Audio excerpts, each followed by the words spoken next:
আমাদের বাড়িতে কিন্তু নিরামিষ রান্নাটা অত চলে না। কারণ আমাদের বাড়িতে কেউ নিরামিষ খেতেই চায় না। তো তার জন্য আমাকে কিন্তু নিরামিষ রান্নাতে অনেক ঝামেলা করতে হয়। তো আমার মতো যারা আছো যে নিরামিষ রান্না কেউ খেতে পছন্দ করে না, কিন্তু সপ্তাহে ১ দিন খেতেই হবে। তো তাদের জন্য আমার এই রেসিপিটা। তো তারাও দেখে নাও আমি কি করে করলাম আজকে এই পটলের ঝাল বলো বা পটলের পোস্ত বলো, যাই বলো। তো আমি এখানে পোস্তটা একটু কম দেবো, কারণ আমাদের রান্নাবান্নায় মিষ্টিটা খুব কম চলে। তাই জন্য আমি এখানে সর্ষে, সাদা সর্ষে, পোস্ত আর একটু জিরা, একটু কাজু বাদাম এই সমস্ত পেস্ট করে নিয়ে পটলটাকে দেখো ভেজে কালো জিরে ফোড়ন দিয়ে রান্নাটা করেছিলাম। তো দুর্দান্ত হয়েছিল খেতে।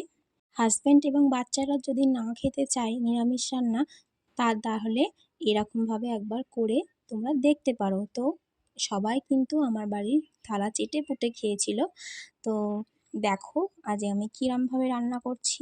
এখানে আমি কাশ্মীরি রেড চিলি পাউডারটা দিয়েছিলাম, কারণ চোখে লাগে, যে চোখে যে রান্নাটা লাগে তারা ভাবে নাকি খেতে খুব টেস্টি হয়। আর যেই টেস্ট করতে যাবে সেই জন্য দুর্দান্ত টেস্ট পাবে। তো সেটাই আমার অ্যাকচুয়ালি মাথায় ছিল, যে দেখতে লাগবে সুন্দর এবং খেতেও স্বাদ হবে। তো সেরকমভাবেই আমি রান্নাটা করেছিলাম। নিরামিষ রান্নাটা কিন্তু একদম জমে গিয়েছিল। তো যেহেতু ঝাল পছন্দ করে বললাম, আবার অথচ বাচ্চাদের জন্য মাথায় রেখে কম ঝাল দিতে হবে, তার জন্য তুমি কিছু গোটা লঙ্কা এরকমভাবে আমার মতো দিয়ে নিতে পারো।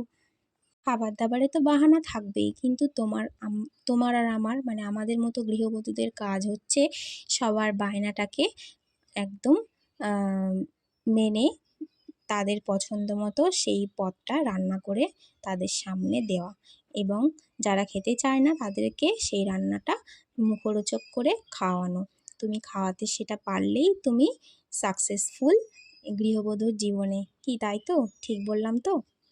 দেখো এত কিছু বকবক করছি কিন্তু আমার ইন্ট্রোডাকশানই দেওয়া হলো না। তো অ্যাজ ইউজুয়াল আমি আজকে রান্নাঘরে চলে এসেছিলাম আর এরকম বানালাম নিরামিষ পদ পটলের একটা। তো দারুণ টেস্টি হয়েছিল, তোমরাও বানিয়ে দেখতে পারো, খেতে পারো। একদম সবাই, আমি গ্যারেন্টি দিয়ে বলছি, সবাইকে থালা একদম সবাই পরিষ্কার করে খাবে। তো তোমরাও বানিয়ে ফেলো এরকম যে কোনো একটা লাঞ্চ মেনু। তো পটলের এরকম একটি রেসিপি। তো আজকের মতো টাটা। দেখো আমার ডিশটা কি সুন্দর দেখতে, লোভনীয় লাগছে, তো যে কেউ এটা খেতে চাইবে। তো টাটা, দেখা হচ্ছে আবার কোনো ভিডিওতে, ততক্ষণের জন্য ভালো থেকো সবাই।